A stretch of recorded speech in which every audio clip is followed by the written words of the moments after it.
All right, ladies and gentlemen, welcome back here to the full story on WYAB 103.9 as we get into this Wednesday morning. It's officially the middle of the week as it continues to get colder, and it's obviously a lot of coldness going on from the Democrats with the Pete Hegseth nomination yesterday. We're going to cover that into detail. It's pretty much as you would expect it to be. Nothing really surprising about how it turned out, but entertaining nonetheless. And that's really ultimately all of these hearings turn out to be at the end of the day is entertainment. As politicians from both sides use it to grandstand or to use it for a little sound bite that they can use for a political campaign later down the road. Say, hey, look what we fight for this group, or we fight for that group. Look how I grilled this Republican on what I did. Look, aren't I a fighter for you?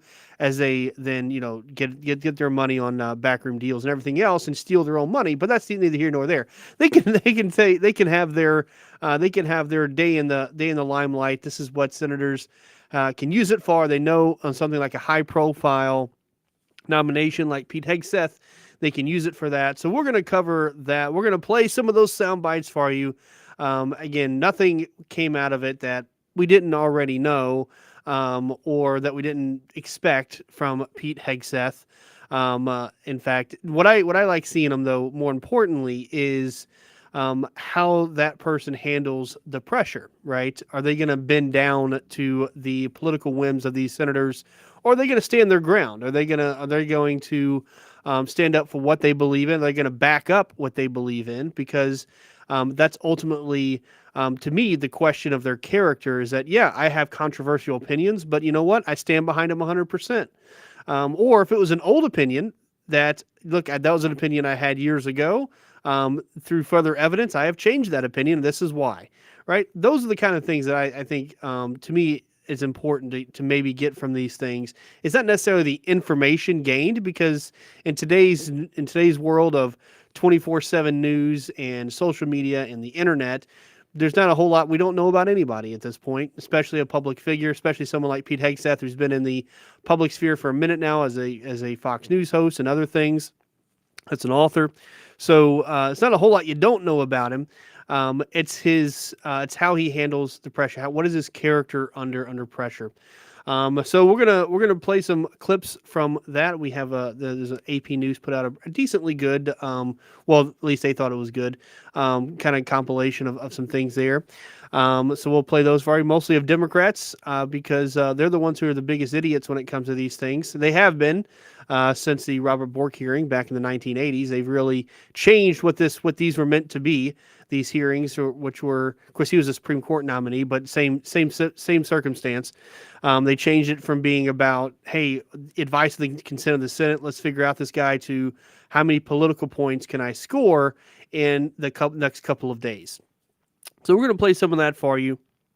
I also want to cover a story that we didn't get to yesterday that I wanted to talk about yesterday, which is the Los Angeles mayor and all of the things about going on the fire. We've talked about the fire quite a bit in the last week since it's been going on. It's obviously been an extremely devastating fire. It's going to end up being one of the most costliest U.S. disasters in the U.S. When it's all said and done with. Obviously, it's still going on. It's still raging on right now. We're still far from an end to it. But again, whether it's hard to, whether no one can really prevent national disasters, but you can prevent the total carnage. You can prevent how much it's going to happen. You can't prevent the fire from starting a lot of times, but you can prevent how much damage it does.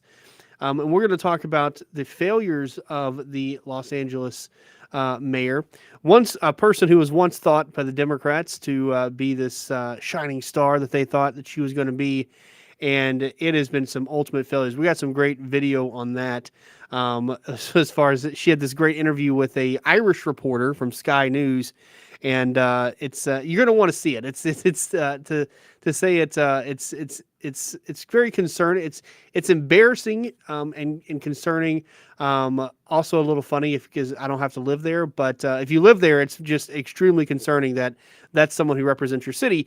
I say that as here in Jackson, the Jackson mayor is currently under federal indictment, and you just heard on the top of the hour news, taking a leave of absence until his case is over for public corruption. So, it's this is what happens in Democrat cities. But the crazy thing is, and this is to me this is the test of stupidity of people both in Los Angeles, the stupidity of voters in Jackson, Mississippi is, are they still going to vote the same party in? Because that's the definition of insanity, right? Is doing the exact same thing and expecting a different result. You see how she handles it. You see how the Democrat mayor of Jackson is corrupt. Are you going to vote on the Democrat Party back in? Or are you just going to say, "Oh, that's just him. It's not the Democrat Party. It's just him." They put him up there. That's who they represent. So we'll see. We'll see how something tells me that they are both insane in both of those places, and they will still vote Democrat despite all of these failures. Public corruption is a pretty big one, but like I said, her actions where she just allowed cutting the budget allows this thing to really take lives and burn down unnecessary buildings and businesses that can affect people for generations. That is just, again, that's what you vote for. And I hope that now they'll have an opportunity to vote that out. I'd be curious to see how that plays out. All right, so we're going to take our first break. Those are the top stories we're going to cover. We have some couple others in the chute if we have time. Recently, the last couple shows, we get to two main stories. You don't really have a whole lot of time. We have our 1 hour here in the morning. That's why, again, I try to, again, we play this show twice, but we try to get in quick and fast for you guys, but still giving you the information that you need, because again, there's a lot of false information out here. That's why we have here the full story. But as I always say, you can always catch this show here in the morning as well as on the evening on Rumble and YouTube as well, which we're also coming live from. Also, we're going to play, we're going to play some of the videos for you today. If you're listening on the air, you can obviously not see the video, but if you want to log into your YouTube or to your Rumble account, you can check it out there, look for the full story, and you can see the videos live as we go through them instead of just hearing the audio. So keep it tuned here to the full story on WYAB 103.9.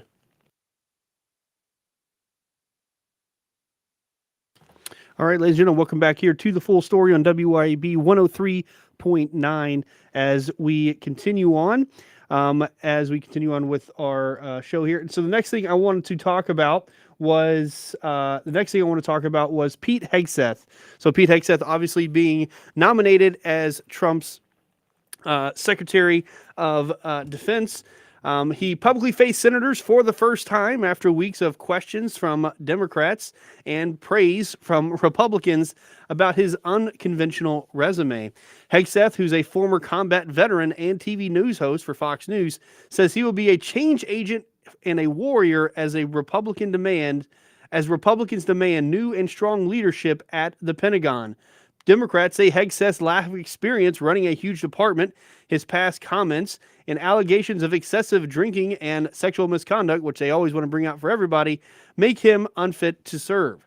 Senate Armed Forces Committee Chairman Senator Roger Wicker from this state, Mississippi, called Hegseth's nomination unconventional, but compared him to Trump, saying that this may just be what makes him an excellent choice. So I want to play for you some of the highlights from that. I got a couple things from a couple different videos here. So we're going to first just kind of go with some of just overview of some of the things. I'm going to stop it throughout as we go with just the craziness that happens into this. So again, we got this. If you're on the live stream, you can see the video, but you don't really need to see the video. You can hear the audio for this, which is good as it is. So here we go. Mr. Hegseth, I do not believe that you are qualified to meet the overwhelming demands of this job. Department of Defense under Donald Trump will achieve peace through strength. And in pursuing these America First national security goals will remain patriotically apolitical and stridently constitutional. You said in your statement, you don't want politics in the DOD. Everything you've said in these public statements is politics. This is Senator. She's not a nun. Senator, she's far from a nun. This is Senator Kristen Gillibrand, which, you'd expect from her. I don't want women. I don't want moms. What's wrong with a mom, by the way? Once you have babies, you therefore are no longer able to be lethal. I've never disparaged women serving in the military. I respect every single female service member that has put on the uniform, past and present. My critiques, Senator, recently and in the past, and from personal experience, have been instances where I've seen standards lowered. Would you use? Okay, so let's just pause it right there for just a second. So let's talk about this the women in the military thing, because that's been a big thing. You hear Kristen Gillibrand losing her mind. That's what she does. She always loses her mind. That's typical. That's par for the course for her. So let's talk about that for just a second before we get to my old Senator Mazie Hirono, who also had her moments in the hearing yesterday. We'll get to her in just a second. I've had to answer her office before, actually, as a prosecutor in Hawaii. But let's move to women in the military, because for most of the listeners who follow the show, they know that I served in the United States Army. I served in the United States Army for almost 8 years, active duty. And in that time, I was a judge advocate. I worked for the Judge Advocate General's Corps as mostly a prosecutor and also a defense attorney. So my role was not a combat role. It was in the courtroom. I fought in the courtroom. This is where my battlefield was. I had a chance to prosecute soldiers who committed violent acts against their fellow service members, against people in the community, or committed acts over in wartime, particularly in Iraq. So I had a chance to prosecute a whole number of crimes, but I also had a chance to defend soldiers from all manners of life, especially during the COVID disaster, when they're trying to force shots on people. I had the extreme honor to represent some real American heroes in that regard, and trying to protect them from an overly political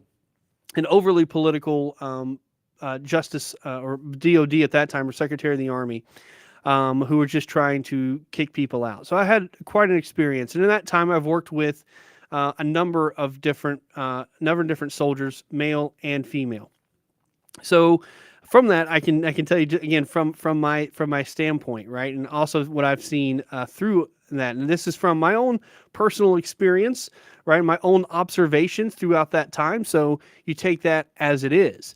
But first off, what Pete Hegseth is talking about mostly is not kicking women out of the military, as they like to. You don't like women in the military? No. What he's talking about is equalizing standards for women if they want to be in combat roles. If you want to be in a combat role, then you have to pass the same PT test as a man. Simple as that. As we've learned from actually, very interestingly enough, that we've learned this from transgender people being involved in sports, and we see how much advantage they have in sports, and this is against women who are very athletic, very much in shape, can beat most regular men, I would think, in a lot of ways, in running and things like that. But when it comes to competition, when it comes to actually putting out there and fighting and competing against others with that high level of competition, they cannot compete with men. We've seen that time and time again, just because of a physical advantage. Same thing with the military, right? So in jobs that require such physicality, right, like infantry, armor, field artillery, things like that, in inches that require that kind of physical strength, then you have to pass the same physical fitness test as a man. And Donald Trump and his first administration did a lot of this, right? So what Donald Trump did in his first administration, they changed the PT test at that time to not do it based on male and female, which it had been for 30 or 40 years, and then reverted back after he left. It wasn't separated based on that. It was separated based on job, which makes a whole lot of sense to me. So if you want to be an infantryman, then you have to have so many points on it, right? You have to score so many. You have to do so many of this, sit-ups, pull-ups, what have you, right? If you're a JAG officer like myself, you don't have to do that, right? You don't have to have as many points, and therefore it allows for women to be in there. And so, and again, there, in my experience from a JAG officer, some of the best JAG officers I've ever worked for have been women, and I would work for them in any single time, or work with them, or have them work for me in all manners of way, right? Above me, equal to me, and below me, people who worked for me. I've worked with women in all sorts of that, and there have been some phenomenal ones that I would say would be better than anybody else on this planet. I would try a case with any of them at any time, right? Of any of those women. But again, I'm not on the front line with them, right? I'm on the front line of the courtroom, which I 100% trust them on and have my back on, right? Because that's really ultimately what you need, is you need to make sure someone has your back. And I trust them inherently. But again, do I trust that same person, that same female, to be able to take me down from a 2-story building, or to drag me from or to pull me out of a foxhole? Probably not. Again, I don't have to do that, right? I was lucky enough in my job that I didn't have to face that. So therefore, I could work with women all day long, and they were amazing and wonderful at what they do. But that's completely different from working in a foxhole, and that's what Pete Hegseth is talking about. They want to throw it out there about all that, and same thing with we talk about infantry and things like that. Women have different physical and biological needs than men do, obviously, which makes it also difficult in the field as well. I'll never forget when we first started allowing women in combat roles, and I get a call. I was representing commands as a legal advisor. I get a call from a company commander, and they're like, "Hey, someone's on their period. What do I do?" They literally didn't know what to do. We're out here in the field for 45 days. What am I going to do about this? They were just freaking out. It was actually kind of funny, because they knew how to fight combat, but they didn't know how to deal with that. It was very interesting. It's those little things of reality that we have to send. Now, does that mean a woman can't shoot a gun? Absolutely not, right? And if things come down to it, and we have to defend, they are still a soldier, right? Just like in any JAG officer, you're still a soldier. You still have to pass a PT test, right? You still have to qualify on a rifle. You still wear that flag on your patch, and therefore you may have to pull up arms. The odds are pretty slim, but you're going to have to do it. And in those circumstances, again, a woman can shoot a gun as well. But in the job's primary role, which is physical, we're not saying a woman can't do it. You just have to pass. The same physical test that the man has to do. You're going to have to be able to fireman's carry a 200-pound man however many yards, right, and carry those ammo cans and be able to do that. Because even a small guy, it's very funny. So again, when Donald Trump was there, they created the new PT test, and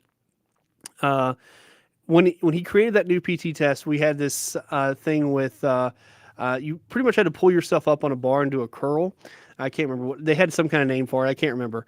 But what they found out is that women could not do it. They didn't have the upper body strength to do it, which is understandable, right? That's totally understandable. And so what happened is they had to end up taking it out and changing it with a plank, because a lot of women couldn't do it, because they don't have the upper body strength to do it. Again, that's that makes sense. Okay, so let's make sure we don't have that requirement for someone who is an S1 or an HR person, right, or a JAG officer, or someone else, or a finance officer, right? Something in that regard, or a nurse, right, or a doctor, where we don't need that. They don't need to do pull-ups, right?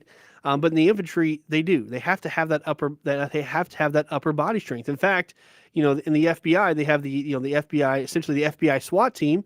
Their people have to do so many pull-ups to be able to qualify for it. Why do we not have that same kind of thing for the infantry in the United States Army, who are in combat, quite a bit? and can be in combat for days on end. A SWAT team has one engagement. An infantryman is in constant engagement for a year or however long his deployment is, right? So that's what this is about. Again, when I said about the Donald Trump presidency is that it is a return to common sense. That's all we ask for is common sense, right? We're not saying ban all females, right? That's not common sense. That doesn't make any common sense whatsoever, because females have a vital role in the United States Army or the United States military, right? And they have played a vital role for generations, okay? But that doesn't mean that we give them a 100-pound ruck and say, hey, not only do you have that 100-pound ruck, but I need you to drag this guy out, right? That's not what we're talking about. That doesn't make common sense. It's a return of that common sense. In fact, in Israel, they use females all the time, right? Females are required actually to be in the military for a certain amount of time. But again, it's about, they're not in special forces, right? That's not what it's about. It's about how can you compete? Because again, a military, right, or especially a infantry line is only as good as its weakest link, and they will, if it comes down to life and death and it's hand-to-hand combat, the vast majority of women, 99% of women, are not going to be able to defeat a man. And that puts her own life in danger, and that puts the life in danger of her fellow soldiers. And that's what we have to look out for. It's nothing against women. It's just a recognition of biology. Bottom line, just like we're starting to see. And that's the crazy thing. The liberals have allowed transgender people to be part of women's sports, and we have seen that dichotomy. We've seen that great advantage that they have. Even those are even men that are taking hormones, right? They're weaker than most men. So for them to compete against someone who is a full-blooded American or a full-blooded male, right?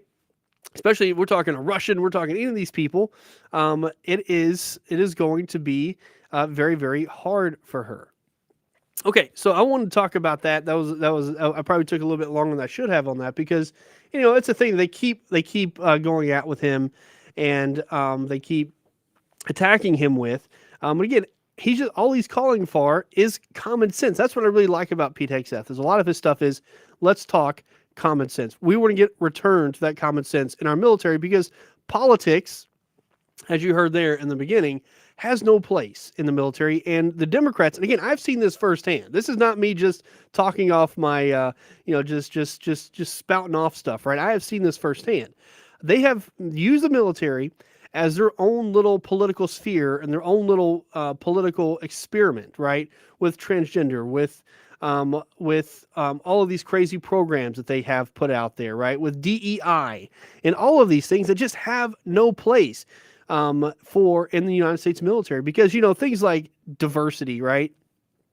Again, has the military been segregated before? Yes. Did we get unsegregated pretty quickly? Absolutely. We ordered it, and guess what? It happened. Not a problem. You do it. You have a problem with it, then I give you an order. You're going to follow it, or else you're going to prison, right? It's very, very simple, right? We saw that as early as Vietnam, right? Of whites and blacks fighting together and becoming brothers, because it wasn't a forced organization that told me you have to accept each other. They accepted each other as brothers because they fought as brothers, and that's the ultimate thing that brings you together. Is that experience. And war is the equalizer, right? There is no racism. There is no sexism. It is whatever gets put out there, right? It is reality at its fullest, right? And at its worst, honestly. And that, so all these programs they've tried to put, it just hurt our combat effectiveness and our readiness. And that's what the military is about at the end of the day. It is about readiness. Are we ready to face and fight our nation's wars? And if we have a program that doesn't help with that, then it's a distractor. Then it's hurting readiness. It's hurting that effectiveness. And you know what? In the last few years, it's hurt recruitment. People have not wanted to join the military because they've seen how it's been used as a political fodder for the Democrats for so long, and they have done a lot of damage to the military. It's hard for me to explain to fully explain how much damage they have done, because they've been in power for 12 of the last 16 years. That's 12 years the military has been under. 12 of the last 16 years they've been under that sphere.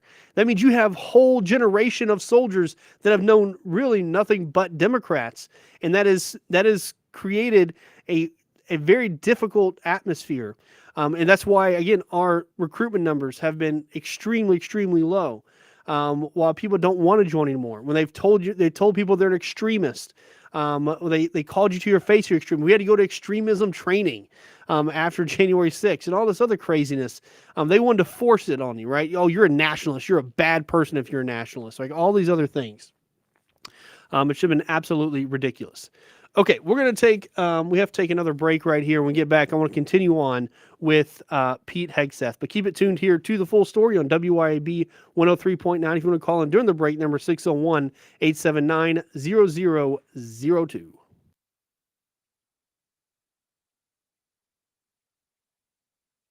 All right, ladies and gentlemen, welcome back here to the full story on WYAB 103.9 as we continue on. Sometimes that bottom of the news hour break there sometimes takes away some of the stories I want to talk about, some of my thunder. But you heard there something I was going to lead into right here as we finish off talking about the women in the military, because I compared it a lot to women in transgender women in sports. And the House, like I said, just voted yesterday, as you heard from there, to pass a GOP-led bill that would ban transgender athletes from women's and girls' sports at federally funded schools and educational institutions, which is almost all of them. Even private schools, a lot of them do get federal funds. And that legislation is expected to be taken up by the now GOP-controlled Senate. The House vote was 218 to 206, with 2 Democrats voting in favor and 1 Democrat voting present. So Representatives Vincent Gonzalez and Henry Cuellar of Texas were the 2 Democrats who voted for the bill. And that's because a lot of Hispanics, they're not for this whole transgender thing, right? They're actually most Hispanics are more conservative when it comes to moral issues. They're more conservative than white people are, and because they're much more dedicated Catholics for most reason. And that's probably why you see those two. Looks like they both have Hispanic names. So two Hispanic congressmen, Democrats, voting against it. So during the last session of Congress, the House Republicans passed a bill by a vote of 219 to 203 down party lines, but it wasn't taken up by the Democrat Senate, and now it is going to be, now that we have a GOP-controlled Senate, it will be taken up to them. So that just kind of ties off what I was talking about just a second ago with the transgender military. This is all about, transgender military too. That's another thing that they try to push. Again, I have nothing against, if you want to be transgender, more power to you. The problem's going to be is when you affect other people's rights, right? And you heard a clip there by one of the Democrat congresswomen saying, it doesn't, they don't harm you, you harm them. Well, they do harm women's sports, right? They do harm women. In fact, they physically have harmed women in sports. You can't deny reality. That's where it comes down to, you can't just say, hey, this is, they have a biological advantage. I mean, it is what it is. That's just the way science works. And Democrats are supposed to be agents of science, right? They always want to talk about science, and they always say Republicans don't believe in science. Well, this is the science, right? There is no doubt that there is an advantage there. And the same thing, I said, that applies to the military, right? Men have a physical advantage over women, which is why it's hard for them to be into combat roles. And as far as the transgender thing goes in the military, which Pete Hegseth said he also wants to change, as far as that goes, again, that's something that takes away from our combat mission. It's nothing against them. It's nothing against what they want to do. If you want to have those surgeries, that's fine. You just can't do it in the military, right? Because that takes away from our combat readiness. We got to worry about your hormones and the surgery itself, and we cannot focus on fighting a war. And also, too, right, that inherently makes you weaker as well. That it's just something that we just don't have the time to do. If you want to do that, more power to you. You just have to do it outside the military, because that's not our role. That's not the job that we have. The military has a very, very specific job to do. It's very very simple in terms go, right? I mean, what goes into it is complex, but the idea of it's very simple, which is to kill our nation's enemies. That's really it is at the end of the day, right? There's nothing PC about it. That's just the way it is, right? We don't go there to be nice to people.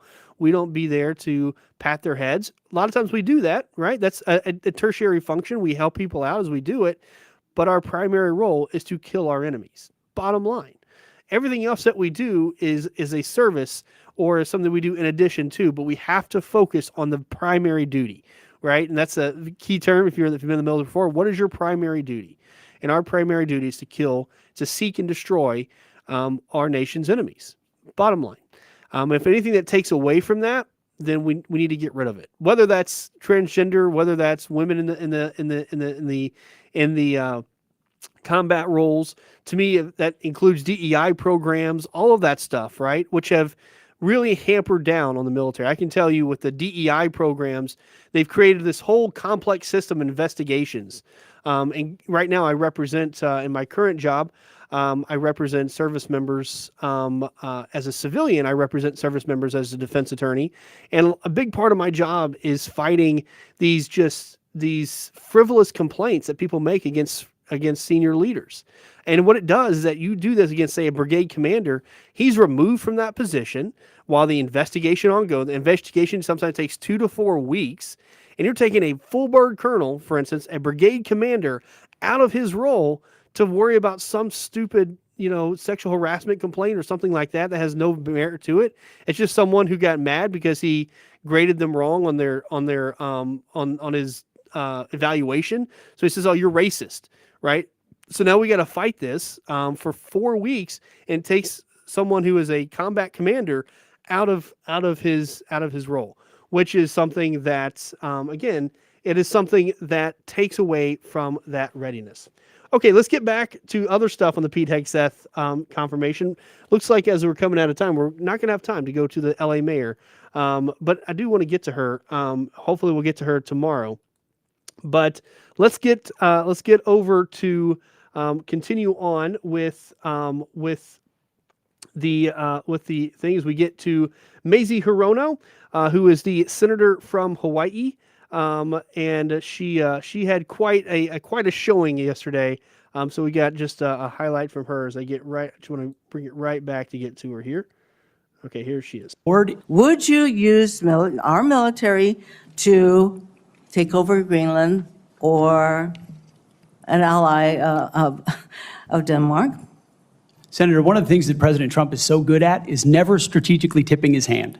And so I would never in this public forum give one way or another direct what orders the president would give me in any context. That sounds to me that you would contemplate carrying out such an order to basically invade Greenland. Many of your... Okay, so she couldn't even get the question out. She wasn't even taking the question herself seriously. She was laughing at asking the question, which should tell you all you need to know about how unserious she was about that. And like Pete Hegseth said, again, I like someone who's there to say, I'm not going to tell you anything that we're doing, lady, in a public forum, right? I'm not taking anything off the table. I'm going to keep everybody on their toes, right? I think that was an excellent answer. All right, moving over to Senator Tim Kaine, Democrat from Virginia. If you remember him, he once ran for vice president with Hillary Clinton, that Donald Trump last beat. So let's move to Senator Kaine. Greenland. Many of your work colleagues have said that you show up for work under the influence of alcohol or drunk. I know you've denied that, but you would agree with me, right, that if that was the case, that would be disqualifying for somebody to be Secretary of Defense. Senator, those are all anonymous false claims, and the totality they're not anonymous. The letters on the record here. They're not anonymous. On the record, people we've seen records with names attached to them. Senator Kaine. Okay. So again, this is this is a part of the thing with what we've seen recently with these things. They try to get more and more into people's character. They used to, in these confirmation hearings, is about your record. It was about what you've done. But in the last few, right, especially with these Democrats, they want to make everything personal. This focus on character, and then when you do that, though, when you focus on that, you end up taking and that's kind of what they want to do. Honestly, is they take that away from They take the focus away from the record itself, and focus on claims that anybody can make. Anybody can make a personal claim against anybody, right? It's very simple. And he and Hegseth even said, and later on in there that, hey, no one's a perfect person. First off, that's just the way it is. But two, right? Like, why are we going down this road?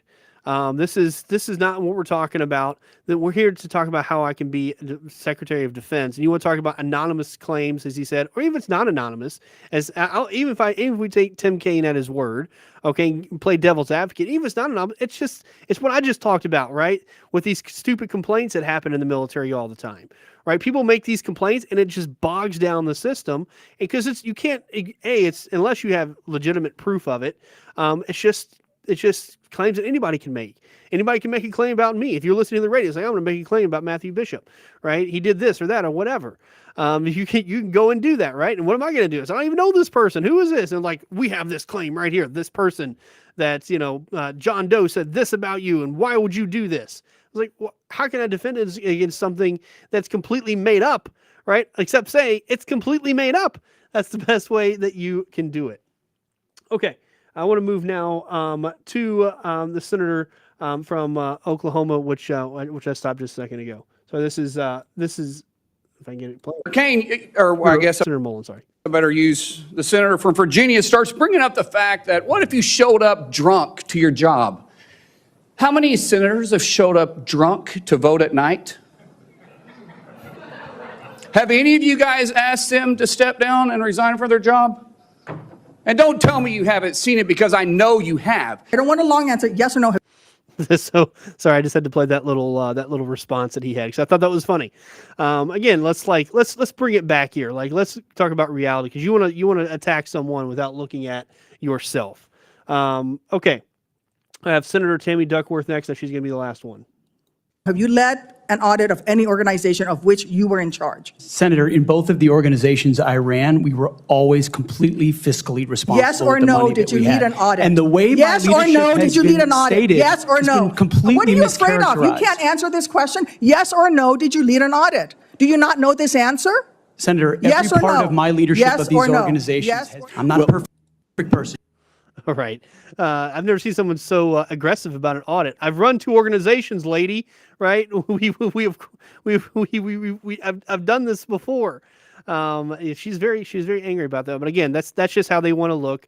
They want to get that. They want to get those brownie points, those political points there. And then so this is in that regard, this is how Hegseth finished. But redemption is real. And God forged me in ways that I know I'm prepared for. And I'm honored by the people standing and sitting behind me, and look forward to leading this Pentagon on behalf of the warfighters. Thank you, Mr. Okay, so we're going to take our last break right here. When we get back, we'll do this day. We keep on WYAB 103.